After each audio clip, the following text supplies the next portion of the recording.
Hey everyone, welcome back. Today we're going to be fixing a common household item. This is just a random item that broke on me and I wanted to fix it for a while, so I figured I'll just do this video. Obviously the part probably doesn't cost that much to replace, but at the end of the day, why replace something when you can fix it? All right, so first thing that we have is just look at the part, right? It's just this piece from my lawnmower, kind of this little chunk here, broke off here. So yeah, we're gonna weld it back on there. Show that even stuff at your house can be fixed, right? It's not just on cars or on moving vehicles, moving things, right? It's common household appliances you can fix with this too. So, right, just like everything else, I'm gonna start by prepping. First thing I'm gonna do is I'm gonna lay down some heat tape on my table where I'm gonna do the welding over top of that. Will keep my table from melting because we don't want my table to melt. I do not have a metal workbench here. I'm just working on the plastic table. So using this metal tape works really, really well for a heat shield, right? So every time you're doing any welding or whatever and you don't want the heat to go somewhere, just take a piece of metal tape and put it over top of it. It'll very effectively stop the heat transfer. So now we want to look at this piece. Luckily, we have the other side right here to kind of show us the angle and everything. So when I'm putting this on, I can adjust that, and so I can get the right angle. Fairly simple, right? The question is, how are we going to hold it in place while we tack weld it on or whatever. So there's a couple different ways we can go about this. One, we can use metal tape. It's probably the most common, easiest way to do it. Just stick it in behind the part where you want it to sit.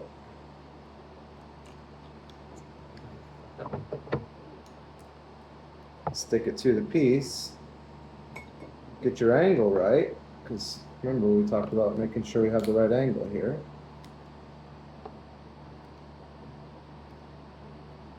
Okay. Looking at the other side, it looks like I'm just about right with my angle there. So next thing we want to do is what type of plastic it is, right? Remember I talked about this in another video, right? So we look on here and we can see that stamp right there, right in the middle. What it says is polypropylene and a bunch of other numbers past it, right? All we need to worry about is that first part of it.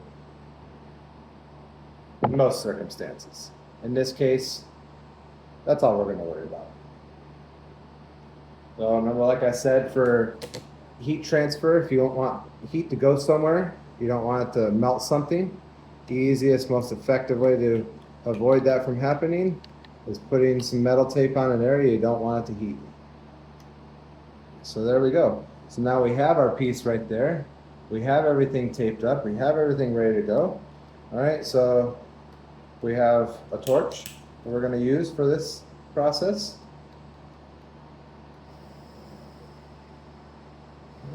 I think this one will work really well for this. Plastic's a little bit thicker, so we want to make sure we have good solid penetration to it. But I'm going to back that off as far as we can get it. All right, so that's a nice stable flame. I come into my tackle box of plastics.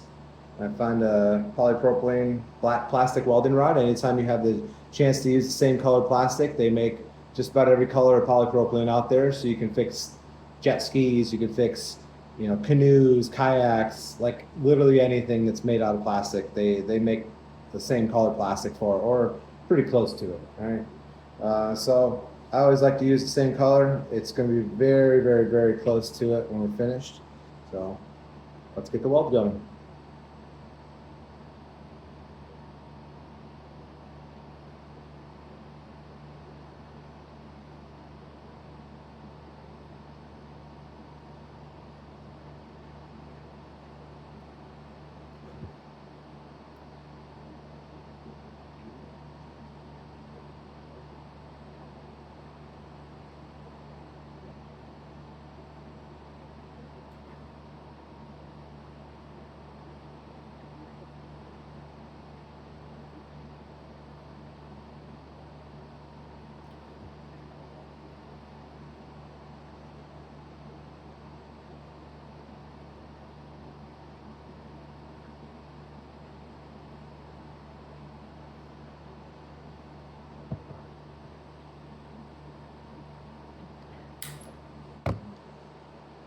And just like that, the smoke fades away.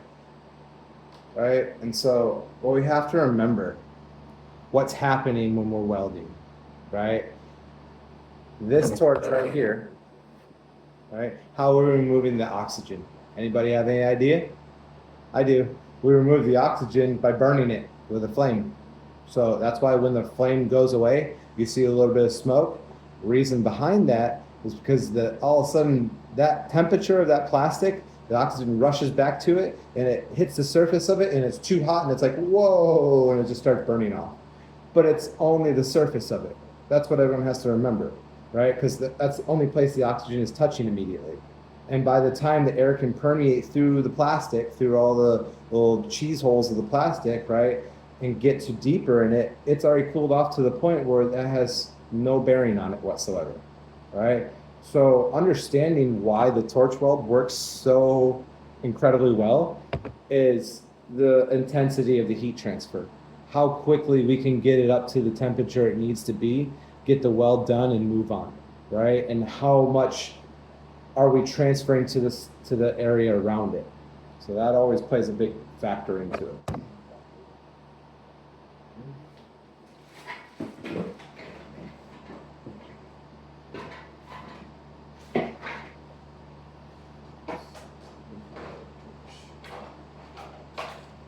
Oh, and I was welding that.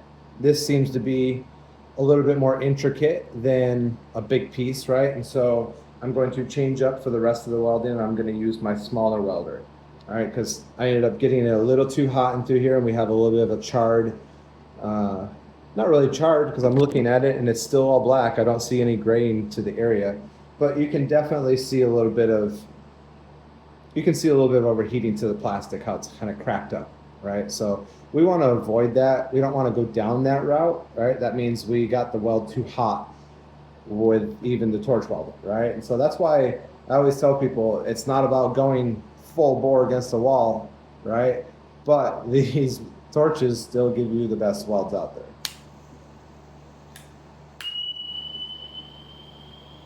It's backed by science.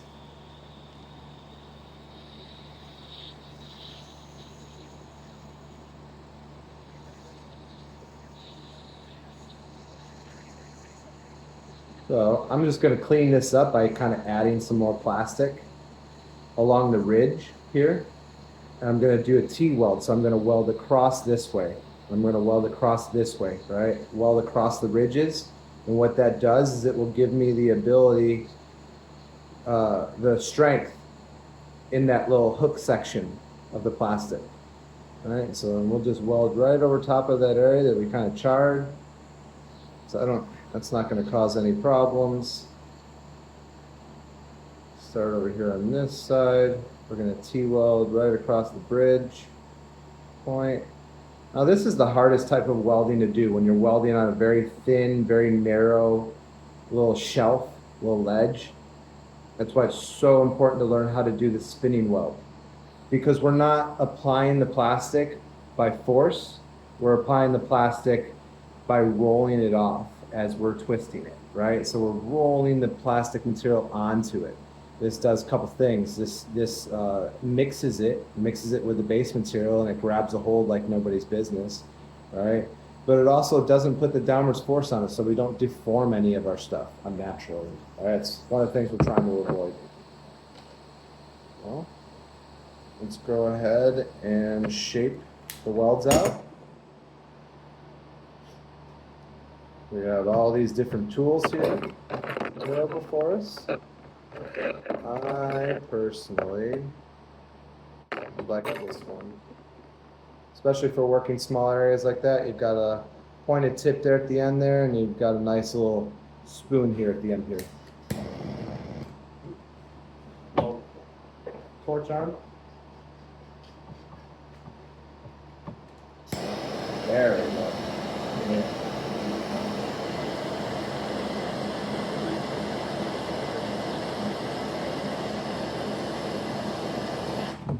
Get it nice and red. Gives me time to work with it.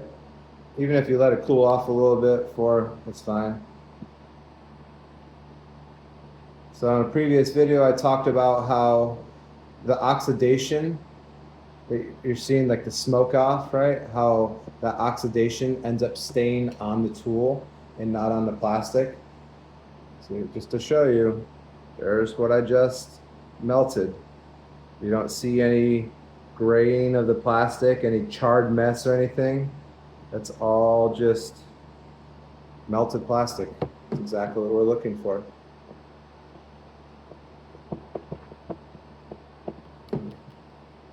Down.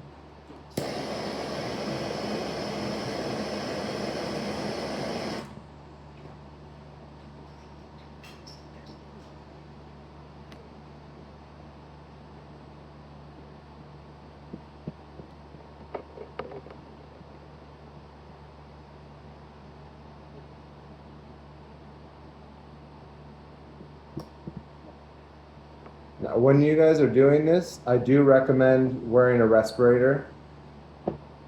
You want to use a vapor canister respirator for this, right? These are organic compounds, the vapors that are coming off of it. You need a welding respirator essentially for this.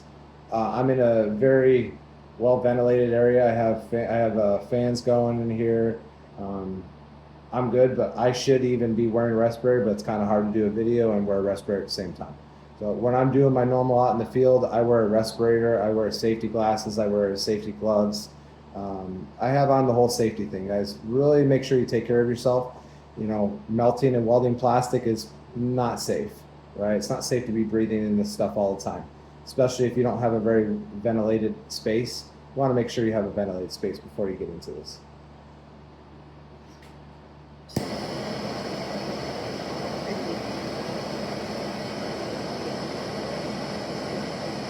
The great part I like about heating these tools up and just doing it over and over again is you can kind of control it how you want it. You can heat it up, you can let it cool off a little bit, you can wait until the tool cools off a little bit, so when you go to spread it, it spreads smoother, right, without doing as much melting.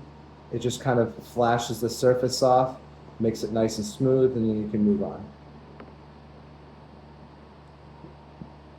Right? And the longer we work it, the cooler it gets, so it doesn't really move a lot of plastic, but it just smooths off the surface more, if that makes sense.